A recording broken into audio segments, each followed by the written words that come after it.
अब तृणमूल कांग्रेस के वो सारे लोग जो जो गिरफ्तार होते जा रहे हैं, जिनके ऊपर सैकड़ों करोड़ के एविडेंस मिलते जा रहे हैं, 1300 करोड़ का एविडेंस मिल गया इस सज्जन के खिलाफ। अब इनकी जो पत्नी विधायक है उनके खिलाफ भी, अदिति मुंशी के खिलाफ भी।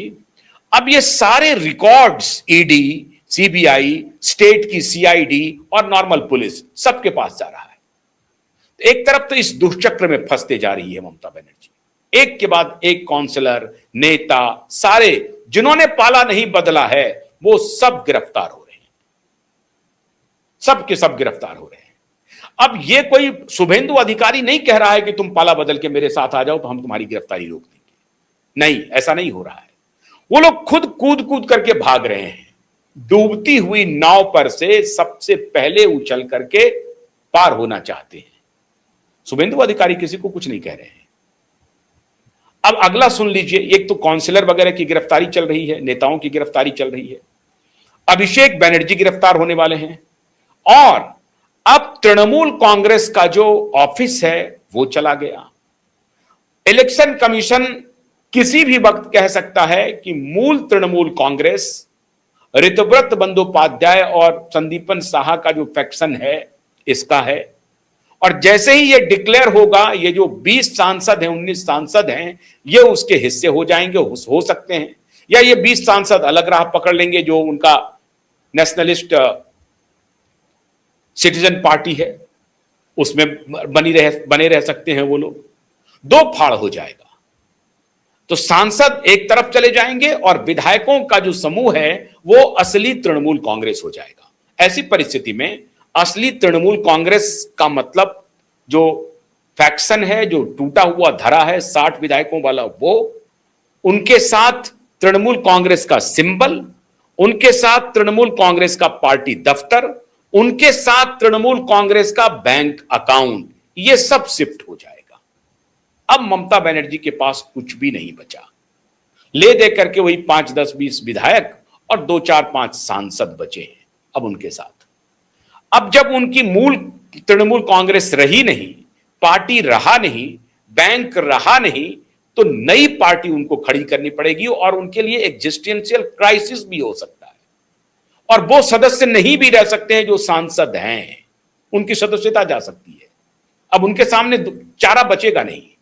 जिस दिन ये डिक्लेयर हो जाएगा कि मूल तृणमूल कांग्रेस दूसरी हो गई है, संगठन से लेकर के विधायक तक, तो इस अभी जो सांसद हैं वो फिर एंटी डिफेक्शन में आएंगे कि नहीं आएंगे।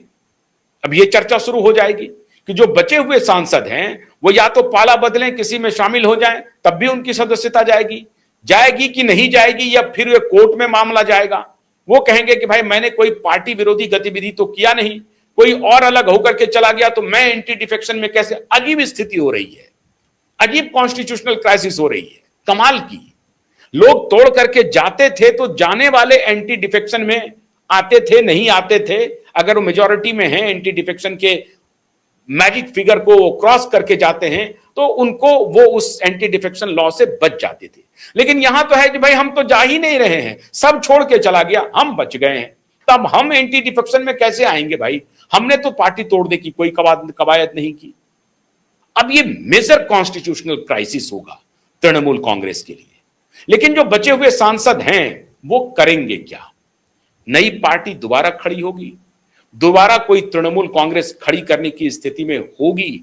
जब अभिषेक बनर्जी जेल चले जाएंगे, ममता बनर्जी 70+ हैं और उनके पास अब कोई इस प्रकार का कोई संसाधन लगाएगा कौन, भविष्य क्या देखेगा। और जो उनके साथ अब सांसद बचे हैं वो भी एजिंग सांसद हैं, कोई युवा शक्ति वाला सांसद नहीं है जो इस लड़ाई को आगे ले जा सके। तो अब उनके पास संसाधन की भारी कमी होने वाली है। खड़ी कैसे होंगी। चारों तरफ अंधेरा दिखाई पड़ रहा है और कांग्रेस इस सिचुएशन को एंजॉय कर रही है।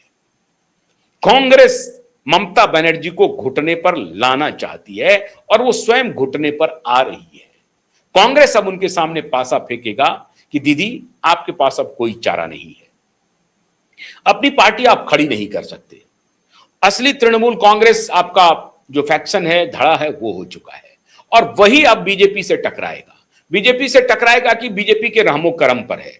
कुछ दिन का इंतजार होगा और जब इलेक्शन होगा तो हो सकता है उन दोनों के बीच में अलायंस हो जाए, तो अपोजिशन में रह जाएगा वाम दल। वाम दल की कोई हैसियत नहीं है, खत्म हो जाएंगे।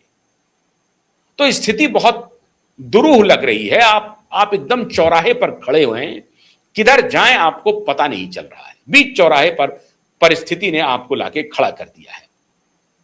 उसमें एक रे ऑफ होप हम हो सकते हैं, ये कांग्रेस कह सकती है। लेकिन कल जो ममता बनर्जी के तेवर हैं मित्रों, जिस तरह से उन्होंने फोल्डेड हैंड से बधाई दिया है शुभेंदु अधिकारी को, उससे मित्रों ये लग रहा है कि शायद आने वाले दिनों में ममता बनर्जी दोनों तरफ रही हैं, एनडीए में भी रही हैं, वाजपेयी जी के कैबिनेट में शामिल थी, फिर जब यूपीए की सरकार आई तो उसमें भी चली गई, और फिर जब एनडीए की दोबारा सरकार आई 2014 में, तब वो उन्होंने इनके साथ आना नहीं छोड़ा। अब अगर मान लीजिए एक हाइपोथेसिस हम आपके सामने रख रहे हैं, परिस्थिति यह हो गई है कि ममता बनर्जी का अब जो पॉलिटिकल स्टेक है वो भी अब उनके पास नहीं है। मतलब जो सॉलिड मुस्लिम वोट था वो अब डर के साए में जी रहा है। तो वो जो विभाजित, जो खंडित ग्रुप है उनके साथ जा रहा है, जो नया धड़ा है उनके साथ है। ज्यादातर एमएलए उनके साथ चले गए, तो उनको डर लग रहा है, तो वो अब उनके साथ हैं। तो जो 27% का वोट शेयर था ममता बनर्जी का, वो खत्म हो गया। हिंदुओं से उनको वोट मिनिमल मिलता था। यही उनका एक कैरिस्मेटिक ये था, जिसके बारे में मैं पहले भी बता चुका हूं। तो अब राजनीतिक जमीन भी खिसक गई। पार्टी ऑन पेपर तो खिसक ही गई, दफ्तर ऑन पेपर खिसक गई, बैंक अकाउंट खिसक गया, जितने करीबी हैं वो जेल जा रहे हैं, सबसे करीबी जेल जाने के लाइन में खड़े हैं, और खुद ममता बनर्जी भी जेल जा सकती है। कहिए कैसे? अब इसी के लिए ममता बनर्जी अब परेशान है, कुछ भी दिखाई नहीं पड़ रहा है। लक्ष्मी योजना जो चल रही थी उसमें 30 लाख फर्जी अकाउंट निकले हैं। 3 लाख तो मेल महिला बनकर के ले रहे थे पैसा। अब इसका जो आकलन है वो 2 साल का, 2024 से लेकर के 2026 तक का, ये आकलन लगभग 9-10 हजार करोड़ तक का घोटाला दिख रहा है, सामने से दिख रहा है, स्पष्ट ऑन पेपर है। अब ये जो 9-10 हजार करोड़ का घोटाला है, इस घोटाले पर ममता बनर्जी के पास कोई सफाई नहीं होगी। It is a matter of days when FIR will be registered against Mamata Banerjee herself. तो ममता बनर्जी खुद अब परेशानी में फंसने वाली है, और उनके खिलाफ मल्टीपल ऐसे भी बहुत सारे मुकदमे हैं, लेकिन यह मुकदमा ऐसा सॉलिड मुकदमा है जिसके साक्ष्य आ गए हैं। 30 लाख नाम काटे गए हैं, 3 लाख तो मेल पैसे उठा रहे थे, अब उसके रिकॉर्ड्स आ गए हैं। इसका सफाई क्या होगा? क्या सफाई देंगी ममता बनर्जी? पैसे की वसूली कर लीजिए, हमको छोड़ दीजिए? नहीं। ये जो फोल्डेड हैंड आया है ना, और ये जो कंग्रेचुलेशन के शब्द आए हैं ना, इसलिए आए हैं कि बस करो यार, अब तो रहम करो। लेकिन अब ये उदाहरण एग्जाम्पल देना ठीक नहीं है। मैं जो रिलेट कर रहा हूं यहां वो सूट नहीं करता है, ये दोनों एग्जाम्पल, लेकिन मैं सिर्फ रेफरेंस में दे रहा हूं, उससे आप इसे रिलेट मत कीजिए। याद कीजिए अतीक अहमद को। अतीक अहमद को ट्रांसफर हो रहा है, एक जेल से दूसरे जेल जा रहे हैं, हॉस्पिटल में इलाज विलाज सब चल रहा है। अतीक अहमद से मीडिया वाले पूछ रहे हैं, तो मीडिया वाले कहते हैं अरे यार अब तो मिट्टी में मिला दिया हमको योगी ने, और अब क्या चाहिए यार। वो भीख मांग रहा था अतीक अहमद कि हम खत्म हो चुके हैं, हमारा नेटवर्क ध्वस्त हो चुका है, सब कुछ को तुमने बुलडोज कर दिया है, अब मुझे जिंदगी तो जीने दो, रहम कर दो।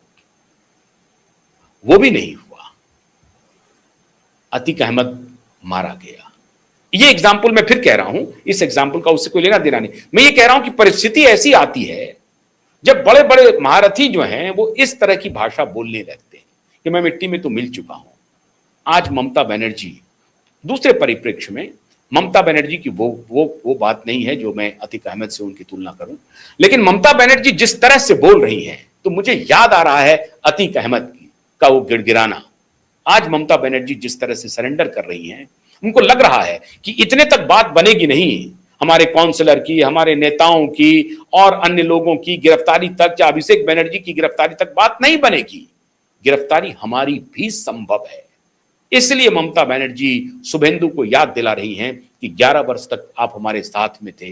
याद कीजिए नंदीग्राम 2007 में, नंदीग्राम और सिंगूर में कैसे हम दोनों ने मिलकर के आंदोलन खड़ा किया था।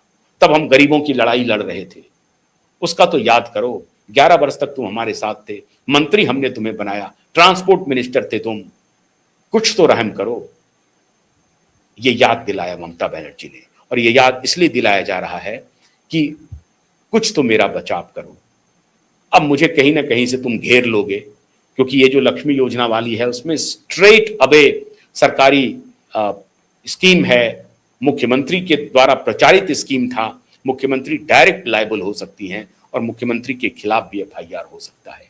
तो डर सताने लगा ममता जी को जेल जाने का भी।